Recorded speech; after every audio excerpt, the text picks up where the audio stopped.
Hello and welcome. Welcome to 6 worst NHL scandals of all time. Welcome to a video where your team might just be being naughty little rascals who need to go and take a quick nap time on the naughty step. Today we're going to be doing just that, reacting to 6 worst NHL scandals of all of the times. If you're new here, my name is Adman. Hello. Rick Tocchet.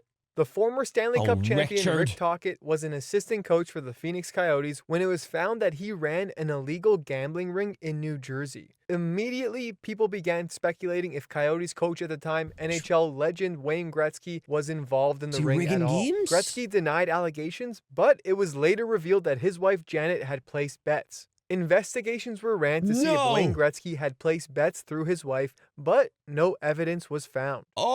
Win! Probation and shut down the ring. He returned to coaching in the 2008-2009 season as head coach of the Tampa Bay Lightning. Wait a minute.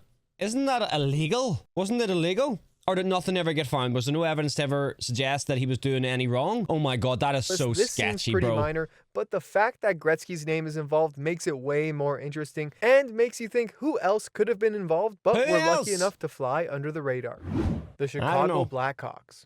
The Blackhawks sexual abuse scandal shook the NHL to its core. The results of an independent investigation led to resignations both within the organization, most notably general manager Stan Bowman, and from others like Florida Panthers. I ain't gonna lie, guys, right? And I would never do something to like stereotype or just base something off an image but of a person. But this guy, bro, there's something about this guy that screams sex scandal. And from others like Florida Panthers head coach Joel Quenneville, who had been Chicago's head coach in 2010. The probe revealed Blackhawks management failed to act promptly after learning about allegations of sexually inappropriate behavior toward a player during the team's playoff run that year. Kyle Beach, a player who was referred to but not named in the investigation, later revealed himself as the John Doe from the lawsuit he filed against the team in May. Beach said in the lawsuit that then video coach Brad Ulrich sexually assaulted him and another player in 2010 and that the team covered it up. Beach's courageous decision to come forward and the fallout from the independent inquiry forced the NHL to act, but the league did little to address the matter.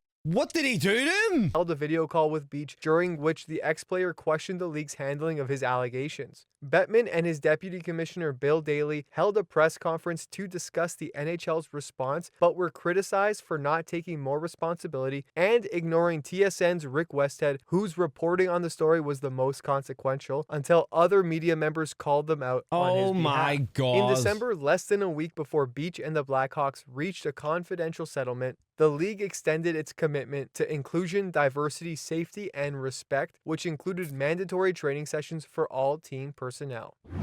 The Montreal Canadiens draft Logan Mayhew. This is crazy. Most of the hockey world was shocked when the Montreal Canadiens selected Logan Mayhew in the NHL draft. The Canadiens chose the London Knights defenseman with the 31st pick, despite the fact that he had asked for his name to be withdrawn from consideration 3 days earlier. Mayhew made the request in light of being fined for invasion of privacy and defamation in 2020 after taking an offensive photo of a woman without her consent during a sexual encounter and distributing it. Commissioner Gary Bettman didn't hold back when asked about Montreal's decision to draft Mayhew, saying he was stunned and what the player did was horrific. Some call the Canadiens to renounce the pick, and even Canadian Prime Minister and lifelong Habs fan Justin Trudeau voiced his concern, saying he was deeply disappointed with the club. The OHL suspended Mayhew indefinitely, but ultimately reinstated him, citing the fact that the 18-year-old had taken part in therapy and counseling since being temporarily banned.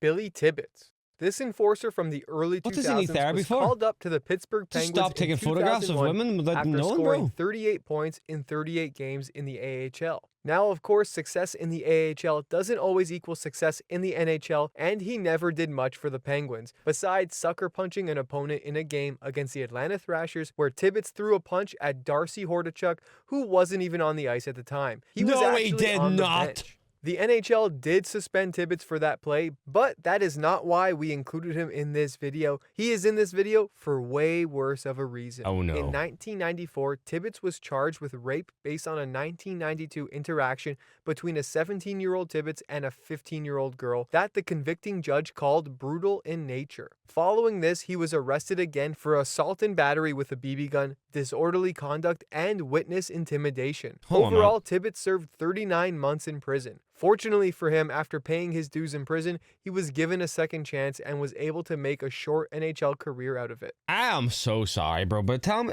call me wrong for this. I swear to God, at the age 17, I knew what was wrong and what was right, bro. The guy that does something like that should not be given an NHL career where he's paid ridiculous amounts of money to play hockey. Whenever you do something that bad, any good career should go out the window. You should be able to have a career. That's your second chance. Not a fucking luxury career, bro. You shouldn't get to have that. Don't care what age you are. 17, you know what's right and wrong. The Tibbits story is that he was not able to play any games in Canada because of his status as a sex offender in the country.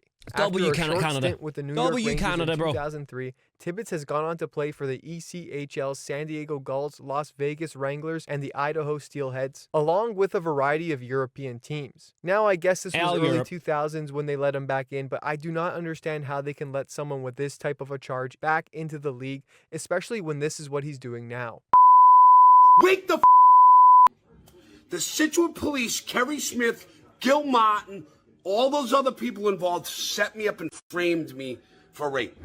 The Arizona Coyotes. The Arizona Coyotes' uncertain future is usually what keeps the team in the headlines, and several scandals ensured that once again. In February of 2021, the club came under fire following a report detailing financial and interpersonal issues within the organization. In August of 2021, the city of Glendale told the Coyotes it wouldn't renew the operating agreement for the Gila River Arena, meaning the 2021-22 season would be the club's last in the facility. The Coyotes then filed a bid for a new arena in nearby Tempe. But the situation involving their current home escalated further a few months later. On December 9th, 2021, Glendale threatened to lock out the team if their debt of more than $1 million in unpaid taxes and fees wasn't resolved within the next 11 days. The Coyotes blamed human error and said the next day that they'd pay up in full. However, multiple reports that released later after that contradicted that claim. The Coyotes now play in Arizona State University's Mullet Arena, which is much smaller than a typical NHL-sized arena. It's only a matter of time before we find out if the Coyotes can actually manage to pay their bills this time around. Has this still not been cleared? This may be one of the most bizarre and disturbing stories in NHL history, and is a great example of why the hockey world really needs to carefully examine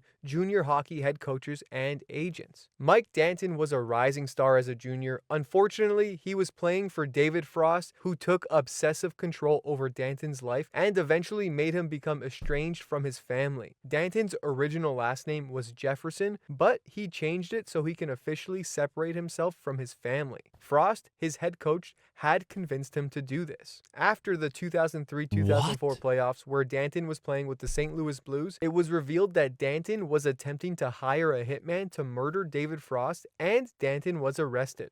A week after the arrest, a taped phone call between Frost and Danton was found. Frost was giving Danton directions on how to handle the court process. The most bizarre part of this call was Frost forcing Danton to tell him, "I love you." Frost had taken complete control over Danton's career, but Danton wasn't the only person he tried to get close to. He was charged with 12 counts of sexual exploitation with 3 girls.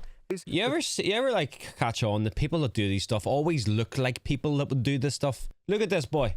Greasy fucking hair, rotten. You can just tell he is an absolute rat. Between the ages of 14 and 16. Danton now denies that he was trying to kill Frost. He instead says he was trying to kill his father, Steve Jefferson, because he was abused when he was growing up. This is probably one of the strangest stories ever, and whatever the truth is here, it's clear that Danton make it any had better? a difficult Oh, that's fine then, no worries. Holy shit. I mean, I know there's scandals nearly in all walks of life, in all careers, but because, you know, this sort of profession is literal news, it's going to go out to massive fan bases, to everyone that's interested. It's kind of crazy, bro. Kind of wasn't expecting it to be that wild. I thought it was going to be like more about games getting rigged, players cheating, not people getting raped and people hiring fucking hitmen. Holy shit. Anyway, ladies and gentlemen, that was today's video. Yeah. Have yourself a good day, ladies and gentlemen. Remember to like, subscribe, and leave a comment down below what I should react to next. Peace.